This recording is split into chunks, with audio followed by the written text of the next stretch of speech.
Et si l'argent facile cachait un danger que personne n'ose affronter? Découvrez ce qui est arrivé à 3 jeunes filles dans un village reculé. Restez jusqu'à la fin pour comprendre la leçon que leur histoire nous offre. Dans un petit village reculé, 3 jeunes filles croyaient que la beauté et l'argent pouvaient tout acheter. Mariam, Nafissa et Christelle, 3 amies inséparables, étaient prêtes à tout pour vivre la vie de luxe dont elles rêvaient. Mais une nuit, aveuglées par la soif du gain, elles acceptèrent la proposition d'un riche étranger, sans savoir qu'elles venaient de vendre bien plus que leur corps. Elles venaient de vendre leurs âmes, et ce qui leur arriva ensuite glaça le sang de tout le village. Restez avec nous jusqu'à la fin, car la leçon que vous allez découvrir pourrait vous sauver d'un piège que beaucoup tombent encore aujourd'hui, celui de l'argent facile, du paraître et des promesses empoisonnées. Dans ce petit village perdu au cœur de la savane, là où le soleil brûle la terre rouge chaque après-midi, vivaient 3 filles inséparables, Mariam, Nafissa et Christelle. Elles avaient grandi ensemble comme 3 sœurs dans ce lieu où tout le monde connaît tout le monde, où chaque sourire est observé et chaque erreur commentée. Avec le temps, ces 3 amies étaient devenues le sujet de toutes les discussions. Elles étaient belles, trop belles peut-être pour un si petit village.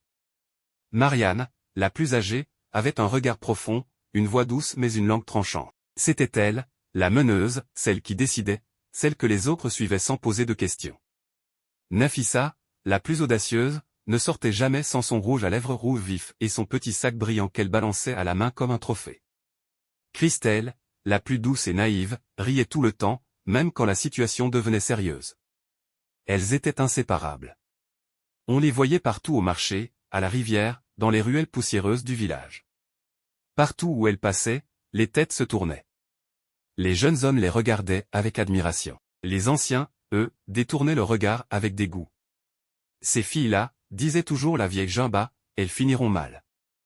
Toujours dehors, toujours maquillées, comme des femmes de la ville, ajoutait un vieux en secouant la tête. Mais rien ne semblait les atteindre. Elles riaient de tout, moquaient les critiques et y vivaient comme si le monde leur appartenait. Leur vie n'était faite que de fêtes, de musique et de paraître. Chaque soir, après le coucher du soleil, elles se retrouvaient dans les petits maquis du village, ces bars bruyants où la bière coulait à flots et où la musique coupait le silence de la nuit. On les voyait danser, sourire, rire fort. Les garçons se bousculaient pour leur offrir à boire. Nafissa, viens danser avec moi. Mariam, ce soir, c'est toi ma reine. Elles se laissaient courtiser sans jamais se livrer complètement. Elles savaient le pouvoir qu'elles avaient sur les hommes et elles en jouaient. Les habits qu'elles portaient faisaient scandale. Des robes moulantes achetées à crédit, des perruques venues de la ville, des talons qui claquaient sur la terre sèche. Leur beauté était leur arme. Dans un village où la pauvreté faisait plier les dos, leur éclat faisait naître la jalousie et la haine. Les parents ne savaient plus quoi faire. Les mères pleuraient en silence, et les pères baissaient les yeux de honte. Un soir, le père de Mariam rentra du marché, la mine sombre. Il trouva sa fille en train d'essayer une nouvelle robe courte, brillante, qu'un garçon lui avait offerte. « Mariam, dit-il d'une voix tremblante. Tu veux nous tuer de honte ? Papa, soupira-t-elle, arrête avec tes histoires de honte. On est en mode moderne. Moderne ne veut pas dire sans dignité, ma fille. Dignité ?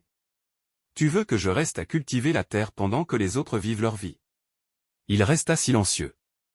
Ce soir-là, il comprit qu'il avait perdu sa fille à quelque chose qu'il ne pouvait plus contrôler, la soif du paraître. Les semaines passèrent, et le trio devenait chaque jour plus populaire.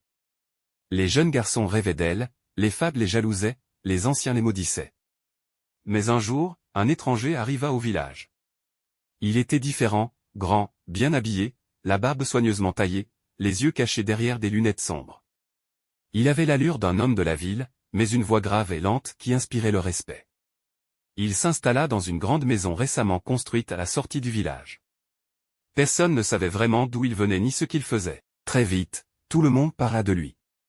On disait qu'il avait beaucoup d'argent. On disait qu'il était veuf. On disait qu'il cherchait quelqu'un pour s'occuper de sa maison.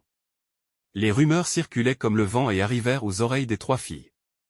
Ce soir-là, elles étaient assises sous le grand manguier du marché, un soda à la main, riant aux éclats. Vous avez entendu ? Un homme riche est arrivé au village. Riche comment ? Demanda Nafissa avec un sourire plein d'intérêt. Assez riche pour louer la maison de Moussa, le commerçant, répondit Christelle. L'homme intéressant, murmura Mariam. Peut-être qu'il a besoin de compagnie. Elles éclatèrent de rire, mais au fond d'elles, une petite étincelle de curiosité venait de s'allumer. Les jours suivants, on vit souvent les 3 filles passer devant la maison du vieil homme, ajustant leurs cheveux, lançant des regards discrets. Mais ce qu'elles ne savaient pas, c'est qu'il les observait aussi. Chaque soir, depuis sa terrasse, il suivait chacun de leurs gestes, chaque rire, chaque mouvement. Un soir, Mariam sentit ce regard et se retourna brusquement. Leurs yeux se croisèrent. Un silence s'installa. L'homme sourit lentement, presque froidement, puis entra dans sa maison et referma la porte.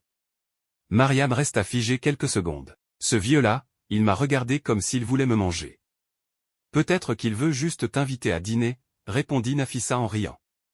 Elle ne savait pas encore que cette rencontre allait marquer le début de leur chute. Plus les jours passaient, plus les rumeurs enflaient. Les gens disaient que le vieil homme passait ses nuits dehors, qu'il priait à voix basse dans sa cour, et que l'on entendait parfois des bruits étranges venant de sa maison.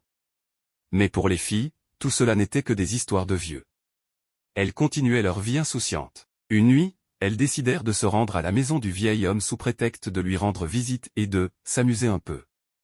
L'homme les accueillit chaleureusement et leur offrit une boisson qu'elles burent sans méfiance. Mais dès qu'elles avalèrent cette boisson, un vertige intense les submergea. Le monde autour d'elles se brouilla, et elles tombèrent inconscientes. Quand elles reprirent conscience, elles étaient enfermées dans une pièce sombre, sans fenêtre. La panique s'empara d'elles. Des murmures, des voix étranges, des ombres qui bougeaient sur les murs, tout semblait irréel. Le vieil homme apparut, sa voix grave résonnant dans la pièce. Vous avez cru que l'argent et la beauté pouvaient tout acheter. Mais vous avez vendu bien plus que votre liberté. Vous êtes maintenant prisonnières de vos propres désirs. Les filles comprirent alors qu'elles avaient été naïves. Leur vanité et leur cupidité les avaient conduites à ce piège.